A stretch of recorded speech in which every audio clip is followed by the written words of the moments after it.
So we get a lot of families, and we get a lot of families with little kids, and it's, you would be surprised how often little kids come in capes and masks, and not on Halloween.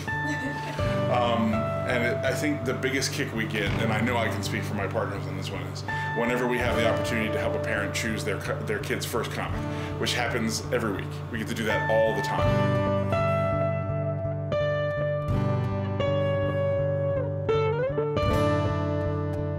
My partners, Art and Franco, they do comics for Dark Horse, for DC. We produce our own All Yeah comics, but everything they do is kid-friendly, family-friendly. So the store, you'll notice is segmented, so the mature reader stuff and the more adult comics, not adult comics, but like Marvel, DC, stuff that's a little bit too dark for a kid is over here, but the entire front of the store is kid section.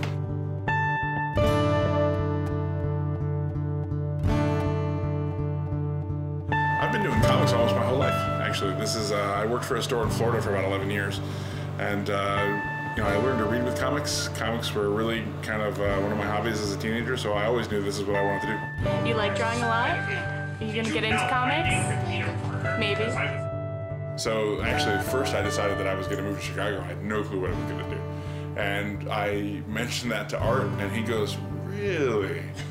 I have to go. Well, I'll call you back in a little bit. And 2 minutes later, Franco called me. Like, Art got off the phone and immediately called Franco. And then Franco called me and he said, let's open a store. And I said, sure. Clearly, most people who grew up reading comics are fans of comics and they have kids. They're trying to indoctrinate them young. But we have a lot of people where the parents are even surprised. They're like, I don't know how my kid picked this up. You know, maybe from their friend or from a relative or something, but are bringing them in. And then what I love seeing there is you can break that group down into two groups, where there's the parents who are just bringing their kids in to get the comics and leave, and then there's the parents who they don't get comics, but their kids like them, so they want to figure this out. Like, maybe, okay, well, maybe I'll read some too, just so I understand what my kid is talking about. And we've seen a few of those people really become awesome fans. Let's get you some paper. I watch Spider-Man. You watch Spider-Man? Oh, you do? Yes, you do. Yeah. It's the cartoon Spider-Man? I watched the Netflix Spider-Man. And the Amazing Friends. Oh, yeah. Iceman.